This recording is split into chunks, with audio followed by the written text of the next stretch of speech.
Funding for this program is provided by. Additional funding provided by this is a course about justice, and we begin with a story. Suppose you're the driver of a trolley car.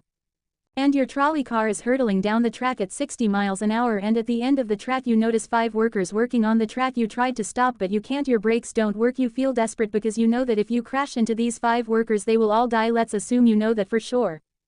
And so you feel helpless until you notice that there is off to the right a side track. At the end of that track there's one worker working on track. Your steering wheel works so you can turn the trolley car if you want to onto this side track, killing the one but sparing the 5. Here's our first question: what's the right thing to do? What would you do? Let's take a poll. How many would turn the trolley car onto the side track? How many wouldn't? How many would go straight ahead? Keep your hands up, those of you who'd go straight ahead. A handful of people would. The vast majority would turn. Let's hear first. Now we need to begin to investigate the reasons why you think it's the right thing to do. Let's begin with those in the majority, who would turn to go onto side track. Why would you do it? What would be your reason? Who's willing to volunteer a reason? Go ahead, stand up. Because it can't be right to kill 5 people when you can only kill 1 person instead. It wouldn't be right to kill 5 if you could kill 1 person instead. That's a good reason. That's a good reason. Who else? Does everybody agree with that reason?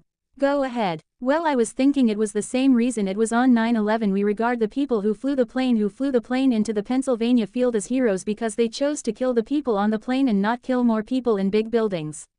So the principle there was the same on 9/11. It's tragic circumstance, but better to kill 1 so that 5 can live. Is that the reason most of you have? Those of you who would turn, yes.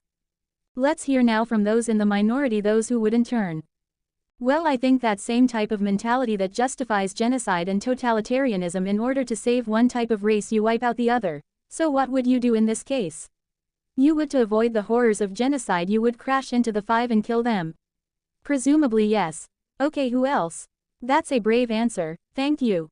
Let's consider another trolley car case and see whether those of you in the majority want to adhere to the principle. Better that 1 should die so that 5 should live. This time you're not the driver of the trolley car, you're an onlooker standing on a bridge overlooking a trolley car track, and down the track comes a trolley car. At the end of the track are 5 workers. The brakes don't work. The trolley car is about to careen into the 5 and kill them, and now you're not the driver. You really feel helpless until you notice standing next to you leaning over the bridge is a very fat man. And you could give him a shove. He would fall over the bridge onto the track right in the way of the trolley car. He would die, but he would spare the 5. Now, how many would push the fat man over the bridge? Raise your hand. How many wouldn't? Most people wouldn't. Here's the obvious question: what became of the principle better to save 5 lives even if it means sacrificing 1? What became of the principle that almost everyone endorsed in the first case? I need to hear from someone who was in the majority in both cases. As how do you explain the difference between the two? The second one, I guess, involves an active choice of pushing a person and down, which I guess that person himself would otherwise not have been involved in the situation at all, and so to choose on his behalf, I guess, to involve him in something that he otherwise would have. This escaped is, I guess, more than what you have in the first case, where the 3 parties, the driver and the 2 sets of workers, are already, I guess, in this situation. But the guy working, the one on the track off to the side, he didn't choose to sacrifice his life any more than the fat guy did he? That's true, but he was on the tracks. This guy was on the bridge. Go ahead, you can come back if you want. Alright, it's a hard question, but you did well, you did very well. It's a hard question. Who else can find a way of reconciling the reaction of the majority in these 2 cases? Yes, well, I guess in the first case where you have the 1 worker and the 5, it's a choice between those 2, and you have to make a certain choice, and people are going to die because of the trolley car. Not necessarily because of your direct actions. The trolley car is a runway thing, and you need to make in a split-second choice, whereas pushing the fat man over is an actual act of murder on your part. You have control over that, whereas you may not have control over the trolley car. So I think that it's a slightly different situation. Alright, who has a reply? Is that, who has a reply to that? No, that was good. Who has a way? Who wants to reply? Is that a way out of this? I don't think that's a very good reason, because you choose. Either way, you have to choose who dies, because you either choose to turn and kill a person, which is an active conscious thought to turn, or you choose to push the fat man over, which is also an active conscious action. So either way you're making a choice. Do you want to reply? Well, I'm not really sure that that's the case. It just still seems kind of different. The act of actually pushing someone over onto the tracks and killing them, you are actually killing him yourself. You're pushing him with your own hands. You're pushing in. That's different than steering something that is going to cause death into another. You know it doesn't really sound right saying it now when I'm up here. No, that's good. What's your name? Andrew. Andrew, and let me ask you this question, Andrew. Suppose standing on the bridge next to the fat man, I didn't have to push him. Suppose he was standing over a trapdoor that I could open by turning a steering wheel like that, would you turn it? For some reason that still just seems more wrong. I mean, maybe if you just accidentally leaned into this steering wheel or something like that. Or say that the car is hurtling towards a switch that will drop the trap, then I could agree with that.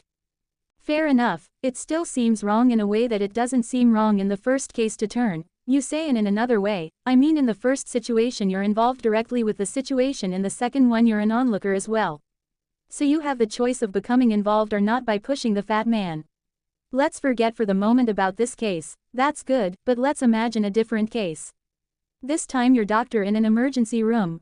And 6 patients come to you. They've been in a terrible trolley car wreck. 5 of them sustained moderate injuries. 1 is severely injured. You could spend all day caring for the 1 severely injured victim, but in that time the 5 would die, or you could look after the 5, restore them to health, but during that time the 1 severely injured person would die. How many would save the 5 now as the doctor? How many would save the 1? Very few people, just a handful of people. Same reason, I assume. 1 life versus 5. Now consider another doctor case. This time you're a transplant surgeon and you have 5 patients, each in desperate need of an organ transplant in order to survive. On needs a heart, 1 a lung, 1 a kidney, 1 a liver, and the 5th a pancreas. And you have no organ donors. You are about to see them die, and then it occurs to you that in the next room there's a healthy guy who came in for a checkup, and he is you like that, and he's taking a nap. You could go in very quietly. Yank out the 5 organs. That person would die, but you can save the 5. How many would do it? Anyone. How many? Put your hands up if you would do it. Anyone in the balcony? You would. Be careful, don't lean over too much. How many wouldn't? All right. What do you say? Speak up in the balcony, you who would yank out the organs. Why? I'd actually like to explore slightly alternate possibility of just taking the 1 of the 5 he needs an organ who dies first and using their 4 healthy organs to save the other 4. That's a pretty good idea. That's a great idea, except for the fact that you just wrecked the philosophical point. Let's step back from these stories and these arguments to notice a couple of things about the way the arguments have began to unfold. Certain moral principles have already begun to emerge from the discussions we've had, and let's consider what those moral principles look like. The first moral principle that emerged from the discussion said that the right thing to do, the moral thing to do, depends on the consequences that will result from your action at the end of the day. Better that 5 should live even if 1 must die. That's an example of consequentialist moral reasoning.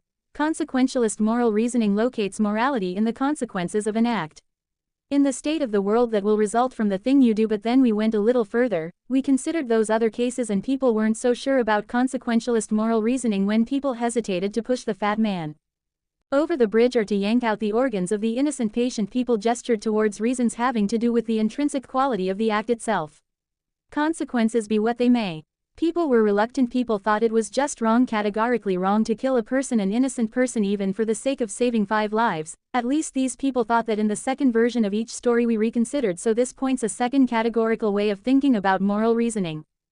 Categorical moral reasoning locates morality in certain absolute moral requirements, in certain categorical duties and rights regardless of the consequences. We're going to explore in the days and weeks to come the contrast between consequentialist and categorical moral principles. The most influential example of consequential moral reasoning is utilitarianism, a doctrine invented by Jeremy Bentham, the 18th century English political philosopher. The most important philosopher of categorical moral reasoning is the 18th century German philosopher Immanuel Kant.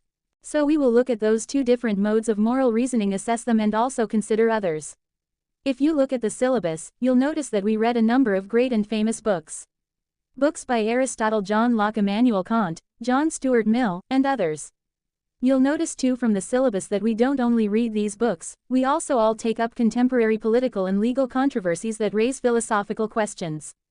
We will debate equality and inequality, affirmative action, free speech versus hate speech, same-sex marriage, military conscription, a range of practical questions. Why not just to enliven these abstract and distant books, but to make clear, to bring out what's at stake in our everyday lives, including our political lives, for philosophy.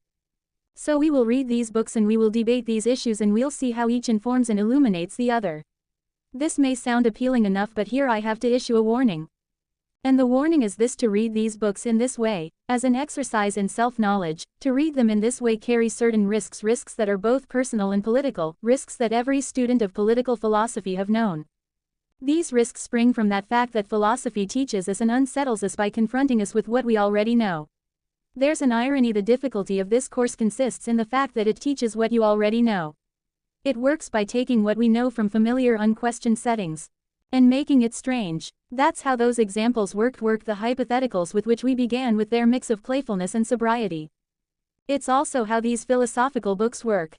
Philosophy estranges us from the familiar not by supplying new information but by inviting and provoking a new way of seeing. But, and here's the risk, once the familiar turns strange, it's never quite the same again. Self-knowledge is like lost innocence: however unsettling you find it, it can never be unthought or unknown. What makes this enterprise difficult but also riveting is that moral and political philosophy is a story, and you don't know where this story will lead, but what you do know is that the story is about you. Those are the personal risks. Now what of the political risks? One way of introducing a course like this would be to promise you that by reading these books and debating these issues you will become a better, more responsible citizen. You will examine the presuppositions of public policy, you will hone your political judgment, you'll become a more effective participant in public affairs. But this would be a partial and misleading promise. Political philosophy for the most part hasn't worked that way. You have to allow for the possibility that political philosophy may make you a worse citizen rather than a better one, or at least a worse citizen before it makes you a better one, and that's because philosophy is a distancing, even debilitating activity. And you see this going back to Socrates. There's a dialogue, the Gorgias.